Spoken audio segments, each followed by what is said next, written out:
vamos conversar no programa com Priscila Lapa, ela que é professora universitária, também jornalista com formação e experiência em políticas. Priscila, é um prazer recebê-la na programação. Bom dia, seja bem-vinda mais uma vez.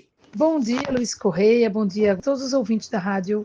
Eu sou Priscila Lapa, cientista política. Raquel Lira, governadora de Pernambuco pelo PSDB, nomeou 22 ex-prefeitos e ex-prefeitas na Casa Civil. Essa contemplação acontece sempre por governos, principalmente para assessoria especial, para não deixar desamparados e manter na base seus aliados. Priscila, percebe-se que essa prática de nomear aliados, a maioria deles que não fizeram sucessor, ou até mesmo quem fez, não é uma prática de agora. A pergunta é, por que justamente acontece em 2025, véspera de eleição para o governo de Pernambuco? De fato, essa prática de nomear ex-prefeitos, nomear políticos que estão sem mandato, que concorreram nas últimas eleições ou que em outro momento ocuparam cargos públicos, mas que nesse momento encontram-se sem mandatos, é uma prática já comum, né? Tanto no âmbito do governo estadual, nos governos municipais, sobretudo na capital do estado, Recife, que tem uma capacidade de ter quadros maiores, né, do que os municípios que não têm essa mesma capacidade. Qual é a impressão que a população fica com a nomeação desses cargos pelo governo? Qual é a sua avaliação?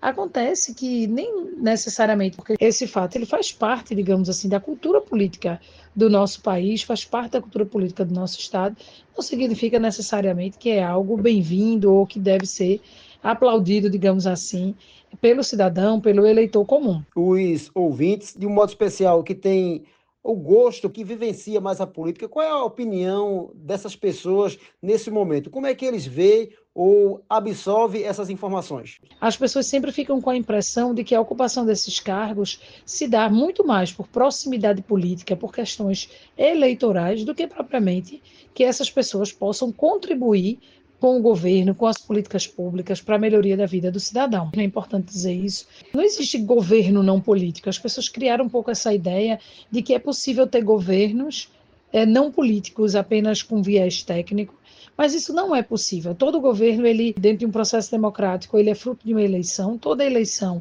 é fruto da aliança de grupos, de pessoas, de partidos que formam uma determinada plataforma, uma agenda que é colocada para a população como solução para os problemas que ela enfrenta. E a população, né, ao votar, decide, elege que aquela é a melhor proposta para a sua cidade, ou para o estado, ou para o país. Então, não existe como pensar governos sem esse arranjo político, porque na base, na essência, ele nasce de uma articulação política.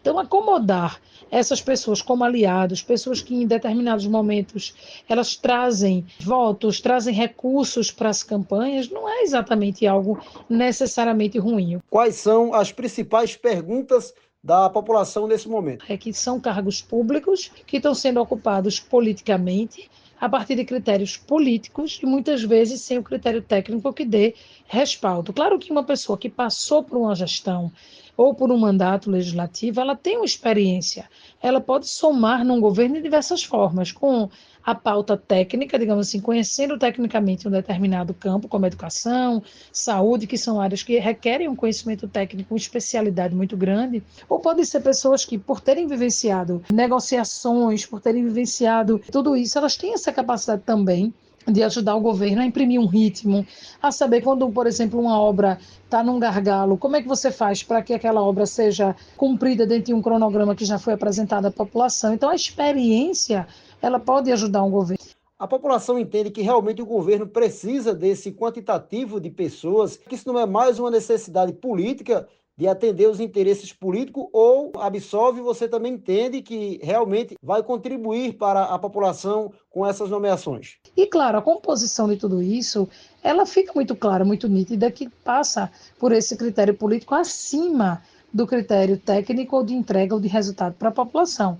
Mas observando, Priscila, o perfil de cada um, não só político, mas os cargos públicos, os quais eles assumiram. A exemplo aqui na região do Agreste Setentrional, também aqui na Mata Norte, qual é a contribuição que eles podem trazer para o governo e para a população de Pernambuco? do seu ponto de vista como cientista? Então, você tem pessoas que passaram, por exemplo, como a ex-prefeita de Lagoa do Carro, Judite Botafogo, que ela tem uma experiência larga, reconhecida, foi premiada quando foi gestora na área da educação, então certamente esse conhecimento dela pode agregar para o governo uma pauta importante para o governo, mas a grande questão é a forma como isso é alocado, onde essas pessoas estão alocadas. Elas ficam à disposição do governo muito mais para o cumprimento dessa agenda, para no dia a dia. O que é que fazem essas pessoas? Elas recebem os pedidos que vêm dos municípios, das lideranças, dos vereadores, dos prefeitos, das bases, e fazem essa conexão entre o que está acontecendo no município, as demandas da base e o governo. Claro que isso é importante para o direcionamento de recursos, para que o governo também priorize e entenda quais são as demandas que ele deve efetivamente fazer com que a população seja contemplada, mas é de fato o que realmente nessa dinâmica o que prevalece é esse recorte dos grupos políticos. Nesse listão aí da governadora, a gente tem uma série de ex-prefeitos, de pessoas que disputaram a eleição, que não foram eleitos ou que fizeram seu sucessor, como, por exemplo, também o ex-prefeito de Salgadinho, que fizeram sucessores, mas também foram contemplados, porque já não ocupam mais o mesmo espaço dentro da prefeitura. Percebemos também, Priscila, nessa quebra de braço, já pensando nas eleições do próximo ano, na esfera municipal, na capital pernambucana, Recife, o prefeito João Campos, comentam-se que ele pode vir também disputar o governo de Pernambuco, fez algumas nomeações a cargos importantes de pessoas também aqui da região do Agreste Setentrional, inclusive. Qual é o seu ponto de vista? Como a gente falou, isso não foi uma prática apenas da governadora. João Campos, o prefeito do Recife, nomeou nesse conjunto aí de cargos contemplados a ex-prefeita de Surubim, Ana Célia, mas também da mesma maneira, né? O que se serve para o governo do estado serve também para o município, de você trazer pessoas que possam somar, fortalecer politicamente o governo, muito mais do que propriamente uma pauta técnica que poderia ser tocada por qualquer outra pessoa, mas a escolha dessas pessoas é com fruto nessa questão desse recorte de grupos, de partidos e principalmente da experiência política de lidar do trato político, que é fundamental também na sustentabilidade de um governo. Cientista Priscila Lapa, esse papel de articulação acontece mais entre os deputados com a governadora, levando as pautas dos municípios, dos prefeitos da região. Com essa nomeação de cargos, isso não pode criar uma ciumeira com os deputados podem se sentir desvalorizados, o papel que era deles pode ser assumidos agora por esses ex-prefeitos e essas ex-prefeitas. Eu acredito que essa questão com os deputados será equacionada a partir do momento que houver o alinhamento entre legislativo e executivo com essas bases. A governadora vem caminhando, houve algumas movimentações agora